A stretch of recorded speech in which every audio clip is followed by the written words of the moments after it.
la política de endeudamiento público, por ley y por la Constitución, le compete al Ministerio de Finanzas Públicas.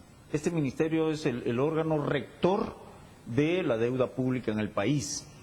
En cuanto a la letra de tesorería, tengo entendido, no es para efectos de la llamada deuda flotante.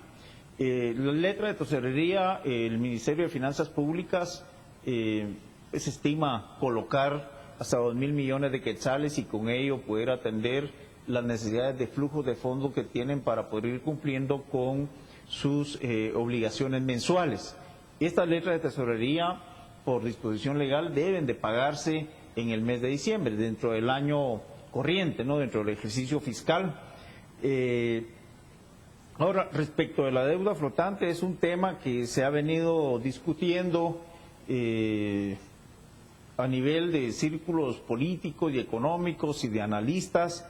Ese es un tema que hay que discutir y que tiene su componente legal, su componente técnico, pero más que todo determinar si efectivamente existe esa deuda y el país la tiene que pagar. Esos son temas que competen al Ministerio de Finanzas Públicas. Claro, claro que, pero al final pues tiene que afectar al guatemalteco.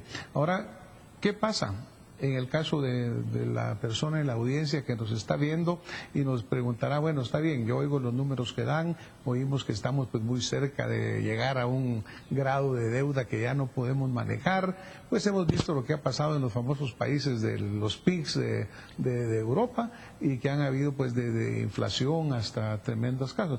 ¿Cuál sería la consecuencia para el ciudadano común y corriente de que nosotros no logremos verdaderamente contener este grado de endeudamiento, licenciado? ¿Cómo no?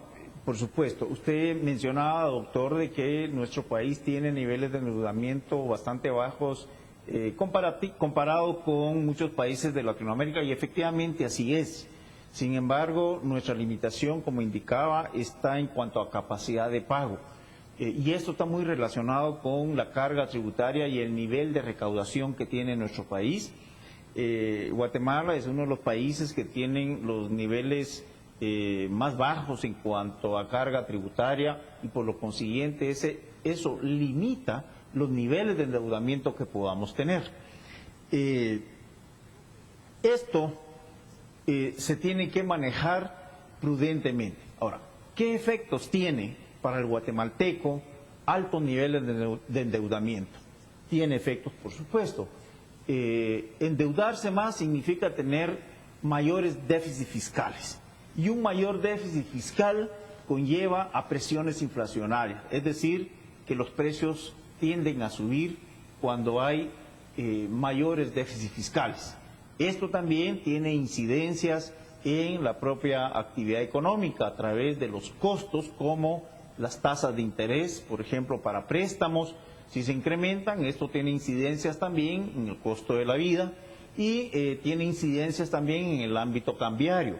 Entonces, desde ese ángulo, al guatemalteco, mayores niveles de endeudamiento o endeudamientos a niveles ya no manejables, le va a pegar en la bolsa a los guatemaltecos.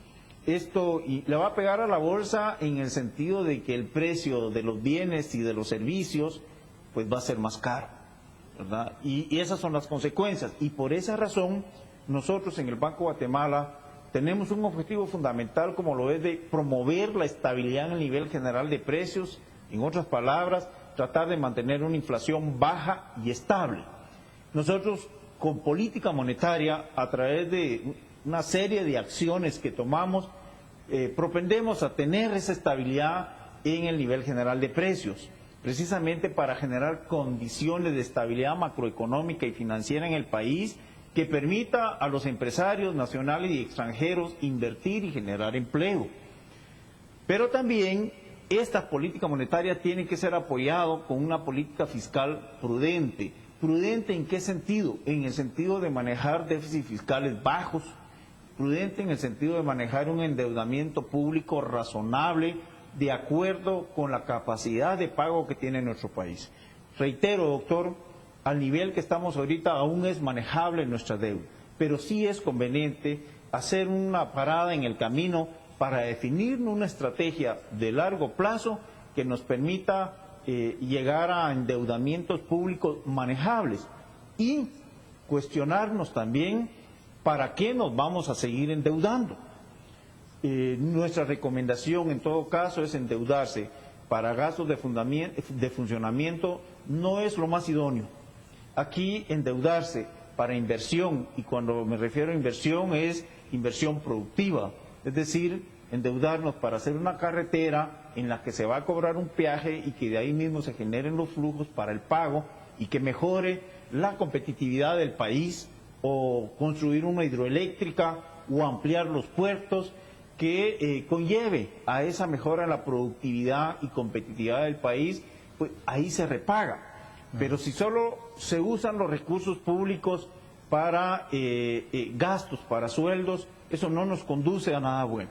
Claro, ahora por ejemplo, cuando hablamos de la tasa de inflación, creo que anda entre el 3.5, el 4, 3.1 en el mes de mayo, es decir, cuando oímos esos números suenan bien, pero también alguien en la audiencia nos preguntaba, y dice, mire, suena bien el 3.5, el 3.1, pero ¿por qué entonces cuando yo voy con mi billete de 100 quetzales a la calle, resulta que yo cada día compro menos? Y eso desafortunadamente así es, ¿verdad, licenciado?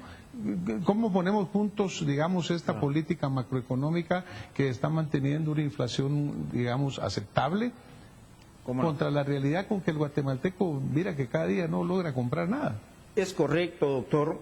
Vean, en el Banco de Guatemala tenemos una meta de inflación, es de 4% más menos un punto porcentual. Es decir, nosotros queremos que la inflación este año en Guatemala esté entre 3 y 5%. Eso es una inflación que estimamos razonable y adecuado a nivel de nuestra economía. Y sobre esa base estamos trabajando. La inflación acumulada de enero a abril es de 1.9% y la inflación interanual de abril del año pasado a abril de este año es de 4.1%. Ahora bien, muchos guatemaltecos se preguntarán, sí, pero yo estoy comprando un poco más caro de ese 1.9%.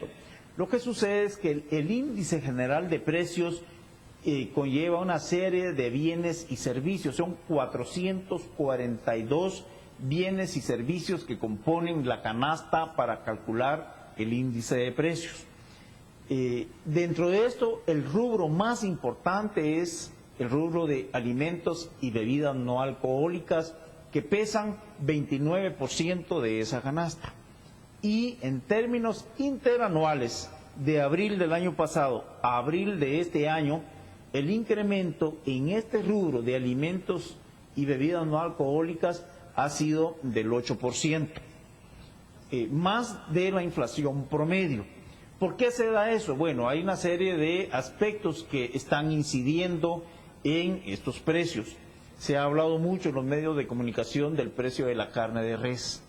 Y esto en parte tiene efectos de que los precios, por ejemplo, de la carne en México están mucho más caros que en Guatemala.